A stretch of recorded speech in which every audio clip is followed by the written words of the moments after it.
नमस्कार सभी को। मैं मत्तू केवट।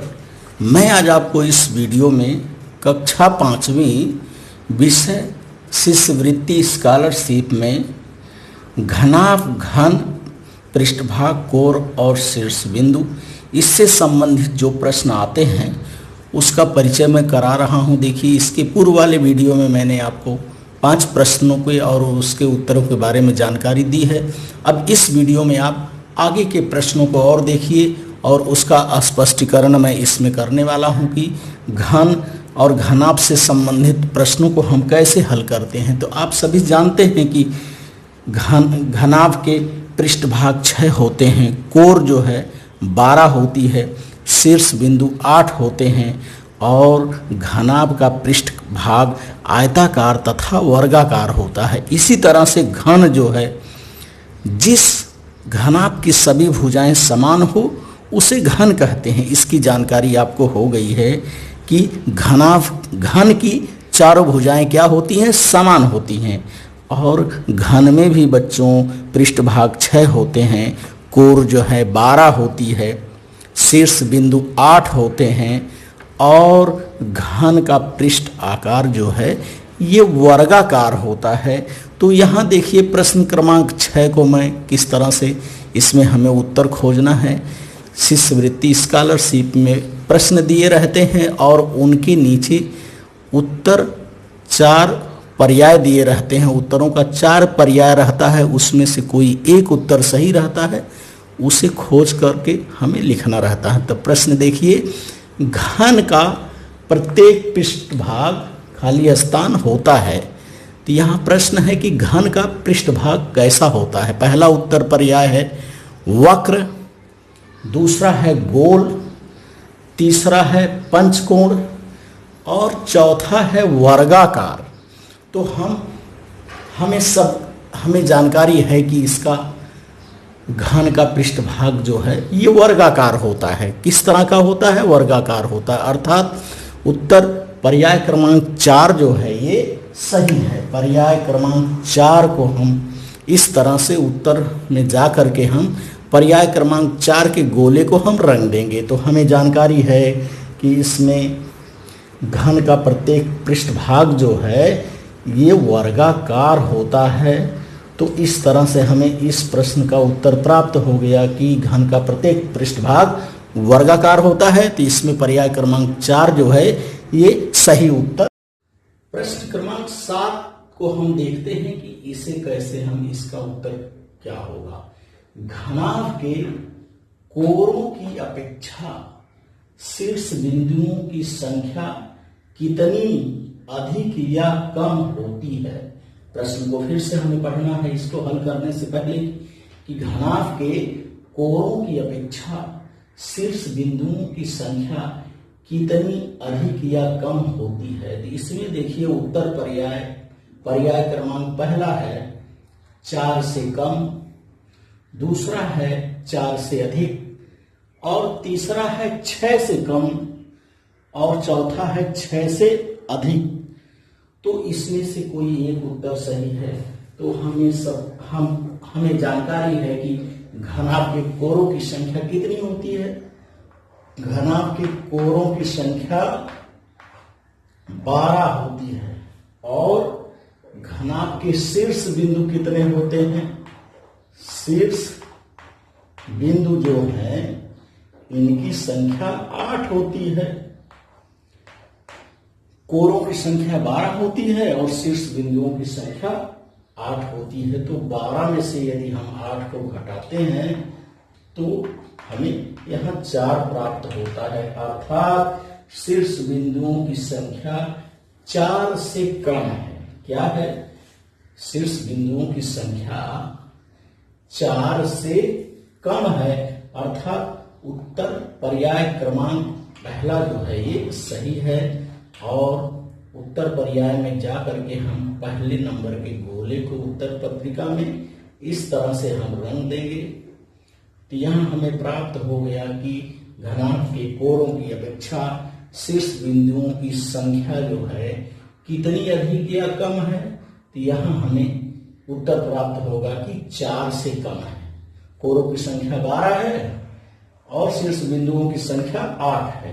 तो 12 में से 8 को हमने घटा दिया, अर्थात यहाँ 4 क्या है, कम है। तो इसलिए घनाभ के अंतर्गत प्रश्न क्रमांक 8 देखिए। प्रश्न क्रमांक 8 क्या है? आकृति में ADHE पृष्ठभाग के अभिमुख पृष्ठभाग का नाम क्या है? बच्चों, ये आकृति बनी हुई है और ये घन की आकृति है, और इससे संबंधित एक प्रश्न है कि आकृति में ADHE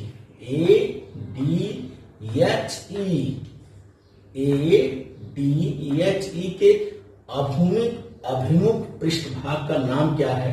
तो देखिए, अभिमुख अर्थात इसके सम्मुख। तो ADHE के सम्मुख देखिए BCGF।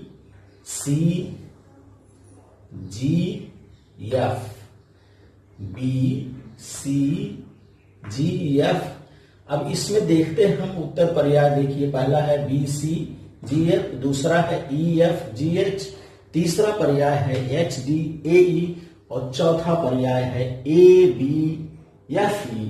तो इसमें देखिए, इसके सम्मुख कौन सा है? इसके सम्मुख बच्चों BCGF अर्थात पर्याय क्रमांक 1 जो है इसका उत्तर होगा। तो उत्तर पर्याय में हम पर्याय क्रमांक 1 नंबर के गोले को क्या करेंगे? हम रंग देंगे, और हमें जानकारी है कि इस गोले को किस तरह से हमें रंगना है। इससे स्याही या इंक इससे बाहर नहीं जानी चाहिए, और गोला जो है ये अच्छी तरह से पूरा रंगा हुआ रहना चाहिए। तो बच्चों, ये घनाभ से संबंधित प्रश्न जो है प्रश्न क्रमांक 8 है। देखिए, मैं आपको उदाहरण समझा रहा हूं। आकृति में ADHE पृष्ठभाग के अभिमुख पृष्ठभाग का नाम बताओ। तो ADHE के अभिमुख पृष्ठभाग अर्थात इसके सम्मुख वाला पृष्ठभाग BCGH होगा। उत्तर पर्याय क्रमांक 1 जो है ये सही। प्रश्न क्रमांक 9 देखिए क्या है? निम्नलिखित आकृतियों में कौन सी आकृति घनाभ की है? तो यहां देखिए 4 आकृति बनी हुई है। पहली आकृति ये है, दूसरी आकृति है ये तीसरी आकृति है, और ये चौथी आकृति है। तो इन 4 आकृतियों में से हमें पहचानना है इसमें घनाभ की कौन सी आकृति है। तो आकृतियों को ध्यान से देखिए। पहला ये शंकु दिखाई दे रहा है, दूसरा ये चतुर्भुज दिखाई दे रहा है, और चौथा ये गोला दिखाई दे रहा है, वृत्त दिखाई दे रहा है, तीसरा ये वृत्त दिखाई दे रहा है, और चौथे क्रमांक की आकृति जो है ये घनाभ की आकृति है। घनाभ का पृष्ठभाग आयताकार होता है, इसकी हमें जानकारी है। तो इन आकृतियों में पर्याय क्रमांक 4 की आकृति जो है ये घनाभ की आकृति है, आयताकार दिखाई दे रहा है, ये घनाभ की आकृति है। तो उत्तर पर्याय क्रमांक 4 जो इसमें है ये हमारा सही उत्तर होगा। इस तरह से हम उत्तर पत्रिका में पर्याय क्रमांक 4 को हम इस तरह से पूरा गोल कर देंगे, और हमें इसका उत्तर प्राप्त हो गया कि इन आकृतियों में आकृति क्रमांक 4 जो है ये घनाभ की आकृति है। तो इस प्रश्न क्रमांक 10 देखते हैं। घनाभ के प्रश्न क्रमांक 10 है। देखिए, घनाभ के पृष्ठभाग का आकार यहाँ रिक्त स्थान होता है। प्रश्न क्रमांक 10 में पूछा गया है कि घनाभ के पृष्ठभाग का आकार कैसा होता है। तो पहला इसमें उत्तर पर्याय है त्रिभुजाकार, दूसरा है आयताकार, तीसरा है वृत्ताकार, और चौथा पर्याय है शंक्वाकार। तो आप सभी को जानकारी है कि घनाभ के पृष्ठभाग का आकार आयताकार होता है। तो इस प्रश्न में पर्याय क्रमांक 2 जो है ये सही ऑप्शन है। तो उत्तर पर्याय में पर्याय क्रमांक 2 में 2 के गोले को हम इस तरह से रंग देंगे। तो हमें जानकारी इसकी हो गई है कि घनाभ के पृष्ठभाग का आकार आयताकार होता है। अब हम इसके पर्याय क्रमांक 2 को हम इस तरह से उत्तर पत्रिका में रंग देंगे। तो पता चल गया कि घनाभ के पृष्ठभाग का आकार आयताकार होता है। पर्याय क्रमांक 2 जो है ये सही उत्तर है। अब प्रश्न क्रमांक 11 देखिए, ईंट में कुल कितनी कोरें होती हैं? ईंट जो है घर बनाने के उपयोग में आता है और आप सभी ने देखा है कि ईंट में कुल कितनी कोरें होती हैं? उत्तर पर्याय है, देखिए पहला पर्याय है 8, दूसरा है 10, तीसरी पर 6 है और चौथा पर्याय है 12। इन 4 पर्यायों में से कोई एक उत्तर सही है। तो आप सभी जानते हैं कि ईंट जो है ये आयताकार होती है, ईंट का आकार भी आयताकार है और ईंट जो है ये भी एक घनाभ है। ईंट जो क्या है? घनाभ है। इसकी आकृति आयताकार होती है और इसके कोरों की संख्या 12 होती है। तो उत्तर पर्याय क्रमांक 4 जो है 4 नंबर पर 12 दिया गया है, तो उत्तर पर्याय 4 क्रमांक इसका जो है ये सही उत्तर है। और इस तरह से हमें पता चल गया कि ईंट में कोरों की संख्या 12 होती है, क्योंकि ईंट जो है ये घनाभ है और घनाभ की आकृति जो है, ईंट की आकृति आयताकार है। इसलिए इस प्रश्न का उत्तर पर्याय क्रमांक 4 जो सही है कि ईंट में कुल कोरों की संख्या 12 होती है। अगला प्रश्न कौन सा है? तो देखिए प्रश्न है 12वां। प्रश्न क्रमांक 12 देखिए, निम्नलिखित में कौन सी वस्तु घनाकार है? निम्नलिखित में कौन सी वस्तु घनाकार है? तो देखिए 4 वस्तुओं का नाम यहाँ लिखा गया है, 4 पर्याय है। पहला पर्याय है ज्यामितीय बॉक्स, दूसरा है जोकर की टोपी, तीसरा है चाक का डिब्बा और चौथा है श्यामपट्ट। इन 4 पर्याय में से कोई एक उत्तर सही है। तो हमें इसमें क्या खोजना है? घनाकार आकृति खोजना है कि निम्नलिखित में से कौन सी वस्तु घनाकार है। तो ज्यामितीय बॉक्स ये आयताकार होता है, ज्यामितीय बॉक्स आयताकार है, जोकर की टोपी शंक्वाकार है और श्यामपट्ट जो है ये चतुर्भुज है। तो इसमें जो चाक का डिब्बा है बच्चों, ये चाक का डिब्बा जो है ये घनाकार है, चाक का डिब्बा घनाकार है। तो उत्तर पर्याय क्रमांक 3 जो है इसमें ये सही उत्तर है। तो उत्तर पर्याय क्रमांक 3 के गोले को हम क्या करेंगे? उत्तर पत्रिका में इस तरह से रंग देंगे कि इसमें जो चाक का डिब्बा है ये जो है घनाकार है और इस तरह से। अगला प्रश्न हम देखते हैं बच्चों, यहाँ एक आकृति बनी हुई है और इस आकृति से संबंधित प्रश्न यहाँ बनाया गया है कि संलग्न आकृति में पृष्ठभाग की संख्या तथा कोरों की संख्या अनुक्रमानुसार कितनी है। अर्थात यहाँ पूछा गया है कि इस आकृति में पृष्ठभाग और कोरों की संख्या कितनी है। तो पहले हमें पृष्ठभाग देखना है, उसके बाद कोरों को देखना है। तो आप सबको जानकारी है कि घन तथा घनाभ में पृष्ठभागों की संख्या 6 होती है और कोरों की संख्या 12 होती है, यह आप सभी को ज्ञात है। तो उत्तर पर्याय क्रमांक को हम देखते हैं। पहले नंबर पर 6 है, 6 और 12 है, दूसरा पर्याय 12 और 6 है, तीसरा पर्याय 8 और 12 है, चौथा पर्याय 12 और 8 है। तो हमें जानकारी है कि घन तथा घनाभ में पृष्ठभाग की संख्या 6 होती है और कोरों की संख्या 12 होती है। तो इसका अनुक्रमानुसार पर्याय क्रमांक जो पहला है इसके अंतर्गत ये सही है, 6 और 12 लिखा गया है। तो उत्तर पर्याय में पहले नंबर के गोले को हम इस तरह से रंग देंगे तो हमें पता चल गया कि इस संलग्न आकृति में यह आकृति जो है इसमें पृष्ठभाग की संख्या जो है ये 6 है और कोरों की संख्या जो है ये 12 है। तो पर्याय क्रमांक 1 पर 6 और 12 लिखा गया है, इसलिए इसका पर्याय क्रमांक 1 जो ये उत्तर है ये सही उत्तर होगा। अगला प्रश्न हम देखते हैं घन तथा घनाभ के अंतर्गत। घन के कितने शीर्ष बिंदु तथा कोर होते हैं? प्रश्न है, इसको ध्यान से पढ़ना है कि घन के कितने शीर्ष बिंदु तथा कोर होते हैं।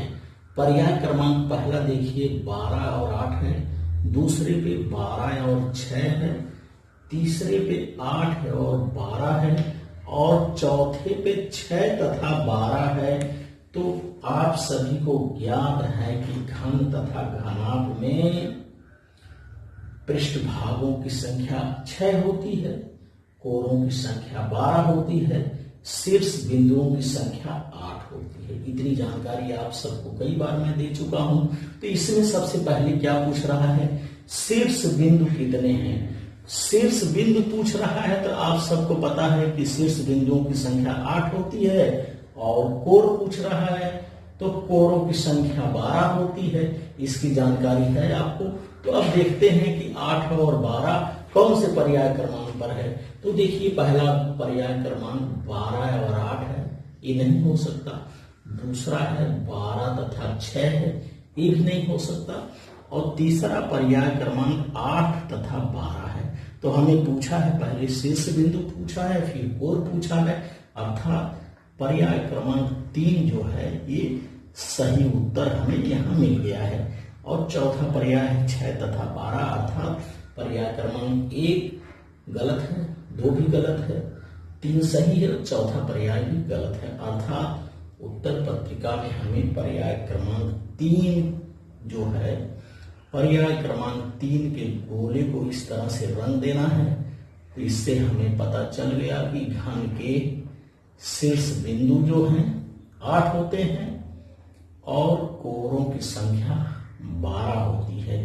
तो इस तरह से बच्चों आप इस वीडियो के माध्यम से घनाभ घन के पृष्ठभाग, कोर और शीर्ष बिंदुओं की जानकारी आपने प्राप्त किया, और इस वीडियो के माध्यम से आप इन सवालों को हल करिए और शिष्यवृत्ति स्कॉलरशिप में आए हुए प्रश्नों को अच्छी तरह से आप उनके उत्तर को दीजिए। तो एक बार फिर मैं आपको इसकी जानकारी दे रहा हूं कि घन तथा घनाभ में पृष्ठभागों की संख्या 6 होती है, कोरों की संख्या 12 होती है, शीर्ष बिंदुओं की संख्या 8 होती है। घनाभ का पृष्ठभाग जो है वो आयताकार तथा वर्गाकार होता है, और घन जो है, घन जिस घनाभ की सभी भुजाएं समान होती है उसे घन कहते हैं। जिस घनाभ की सभी भुजाएं समान होती है उसे घन कहते हैं।